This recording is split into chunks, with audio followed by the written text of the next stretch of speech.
Thank you, Representative Lee, and I thank all of my colleagues from the Senate and the House who are anxious to see a trial take place in the Senate as I am.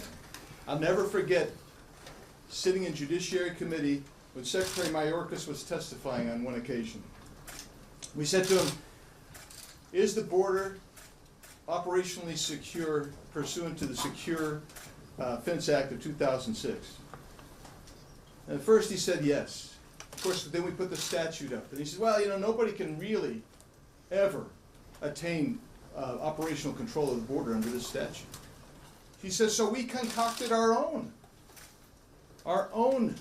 rubric, and we feel like the border is secure.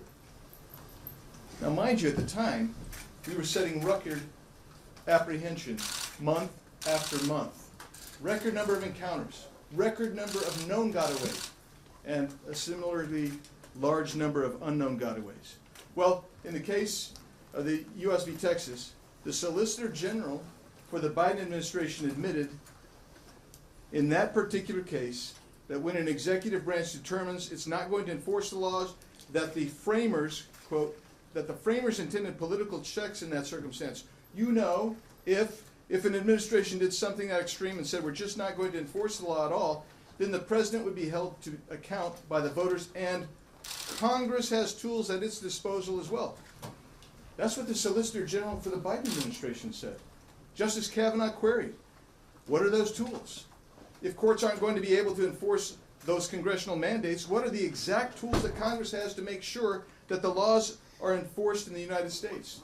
Again, Solicitor General Preligar said, Congress could use the power of the purse. Then Justice Kavanaugh noted, I think your position is, instead of judicial review, Congress has to resort to shutting down the government or impeachment. If some administration comes in and says we're not going to enforce laws, or at least not going to enforce laws to the degree that Congress by law has said the laws should be enforced, I understand your position, Justice Kavanaugh told her, but it's forcing Congress to take dramatic steps, I think, close quote. What did the Solicitor General say? Well, she admitted, well, I think if those dramatic steps would be warranted, it would be in the face of a dramatic abdication of statutory responsibility of the executive, close quote. What more overt abdication of statutory responsibility have we seen from the Biden administration? There's been a lot.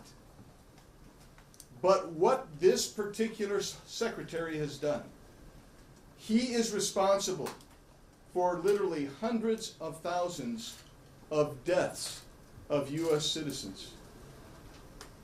I had in my office just yesterday 2 friends who live along the border, and the traffic on their ranch has increased 4-fold under this particular administration.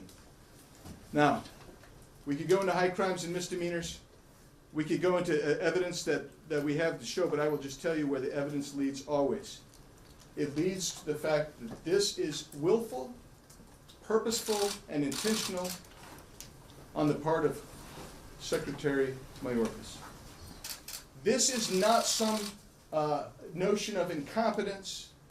This is what he said when he early on said, we're not telling you not to come. We're just saying don't come now.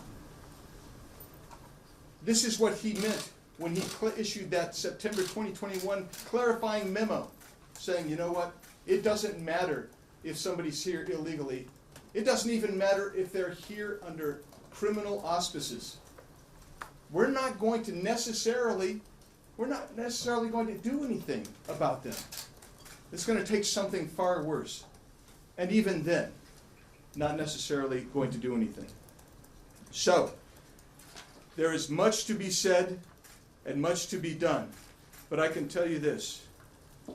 There are a multitude of statutes that require, no, not a suggestion, not a wish, but as Justice Alito described it, a congressional command that this secretary and his agents detain and in some cases remove. And this secretary has said, I'm not going to do it. And that leads me back to the original point. I'm not going to go through all the evidence here for every case, for every issue that we've got. But we're ready to go, Mr. Schumer. We're ready to go. But it leads us back to this point, that even the Biden administration agrees with. If an executive branch agency has fully abdicated its statutory requirements, its duties, its responsibilities, then there is really only one alternative, and the House did its job. We impeached.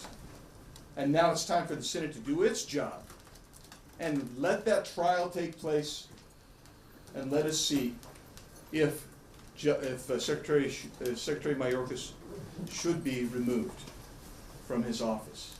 That's what the founders intended, that's what history has indicated, and that's what is necessary in this case. And with that, I turn it back over to my friend, Senator from Utah, Mr. Lee.